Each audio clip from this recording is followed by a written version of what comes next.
Welcome everyone. It's time for Sunday Night Heat on week 3, September 2001. So let's run Sunday Night Heat tape before SmackDown and see how the show goes. In a pre-show bout that had little heat and embarrassing wrestling, Spike Dudley defeated Doug Furnas by pinfall with an acid drop, and this got 27.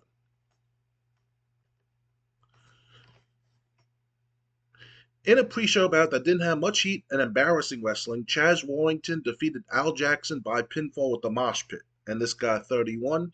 Al Jackson seemed off his game. So those were the pre-show matches. So now let's go to the actual telecast of Sunday Night Heat. So Linda McMahon comes to the ring and she says that she's running the show. I didn't do a promo for this. Because it was real. It was going to be real small. Basically, Linda McMahon says she's running the show tonight. If there's any problems, come to her. Her office is open, and she'll hear you out if you have any grievances. And this got a 34. In a bout that had decent reaction from the crowd, but subpar wrestling, the APA defeated Yang and Skipper when Farouk pinned Elix Skipper with an aided powerbomb, and this got a 47. Yang seemed off his game.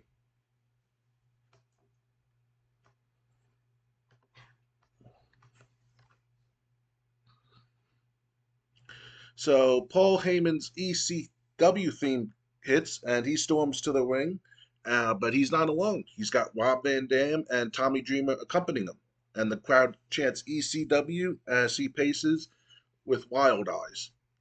And Paul Heyman goes, "Ladies and gentlemen, my name is Paul Heyman, and I am sick and tired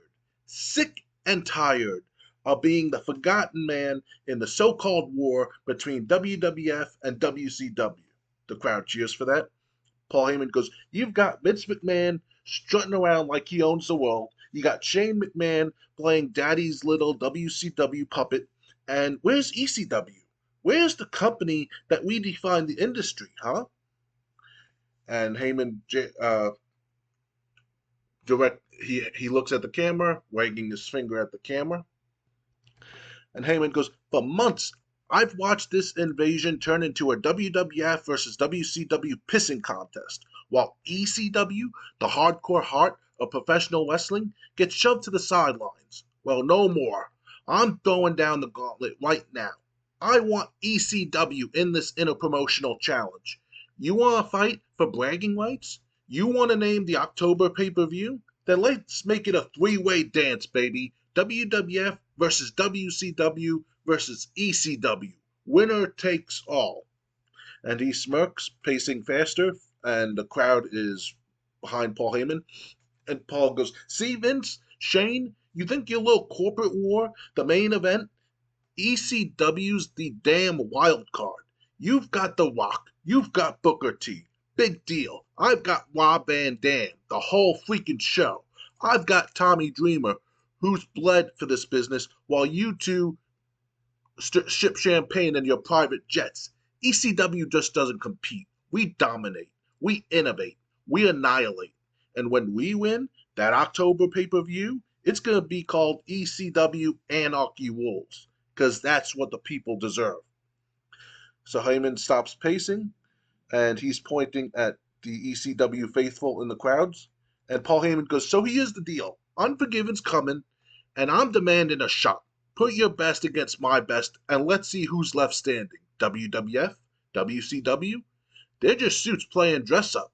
ECW's the soul of this fight. You want to ignore us? Try it, and we'll burn this place to the ground." So the crowd's roaring now in approval. Paul Heyman goes, "This is ECW's time, and I'm not asking, I'm telling you, we're taking it. And that's not just a promise, that's a Paul Heyman guarantee." So Heyman drops the mic, throws up the ECW salute with Rob Van Dam and Tommy Dreamer, and storms out as the crowd chants ECW.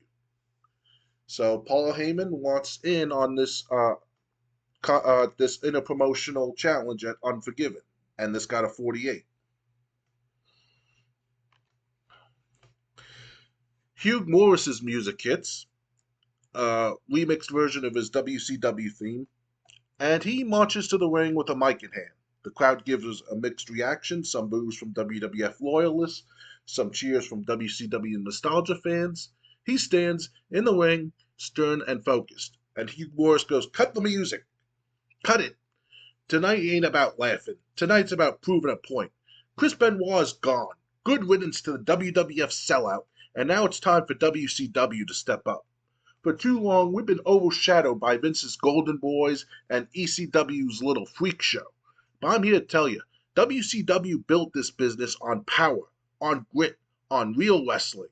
Not toys, not garbage cans, but man like me who can break you in half and have you begging for mercy. The WCW's dominance now more than ever, and I'm the guy to lead that charge." So the crowd boos, but some chant WCW, WCW. So Hugh Morris listens to it for a moment before continuing. But before he can continue, you hear, "What does everybody want?" And Al Snow's ECW theme, and the crowd pops. Snow struts out with Head, the mannequin head cradled in his arms like his prized possession, and he's grinning ear to ear, mic in hand, and he stops at the top of the ramp. And Al Snow goes, "Whoa, whoa, whoa, Hugh, hold the phone. Did I just hear you say WCW's dominance? Dominance? Buddy, the only thing WCW dominated was the art of putting people to sleep. I mean, look at you, Hugh Morris, the big and laughing man from, what was it? The Dungeon of Doom? Oh yeah, real intimidating. Sid Vicious, Kevin Sullivan, and a guy who looks like he got lost on his way to a comedy club." So Snow chuckles, holding Head, as the crowd laughs and chants, "Head, Head." Hugh Morris is just staring at Al Snow with a just, if looks could kill, Al Snow would be dead. And Hugh Morris goes, "You think this is funny, Snow? You think you can walk out here with your doll and disrespect me, WCW's legacy? You're just a sideshow." And Al Snow goes, "A sideshow? Oh, Hugh, I'm the main event of Crazy, and this," and he picks up Head, "this is my partner. And you know what? Head's got more charisma than your whole Dungeon of Doom reject squad combined. Here, why don't you team up with Head instead? She's a better partner than that laughingstock WCW ever gave you." So Snow tosses Head to Hugh Morris, who Morris catches it. The crowd roars as Al Snow walks down the ramp, and Hugh Morris goes, "You want to play games, freak?" Hugh Morris bikes Head to the mat and stomps on it, shattering the plastic. Snow's grin vanishes. He charges the ring, sliding in as the crowd erupts. Al Snow goes, "You son of a... Nobody touches Head." So Snow lunges at Morris, who meets him with a hard shove, sending Snow stumbling back into the ropes.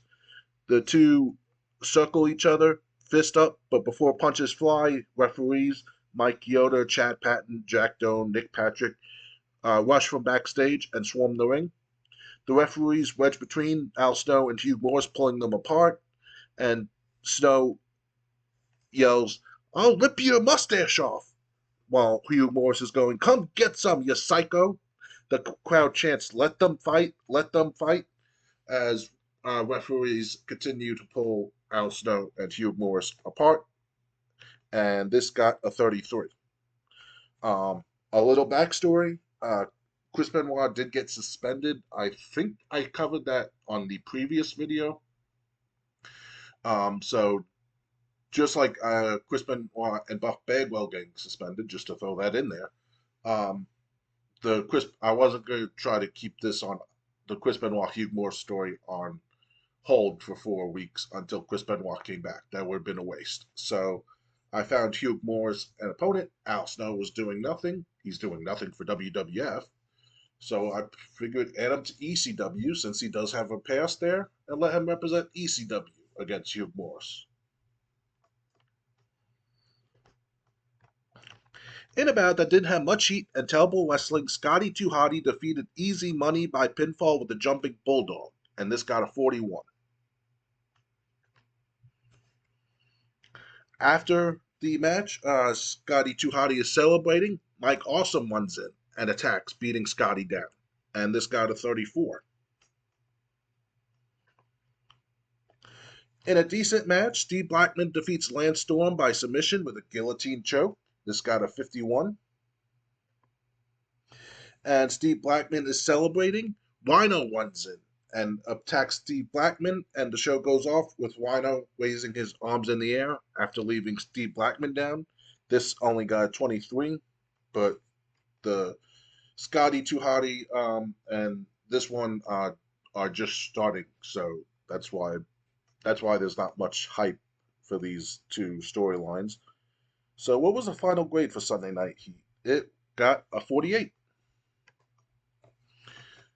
So anyway, I hope you enjoyed this. The next time I play this mod, it will be SmackDown for week 3.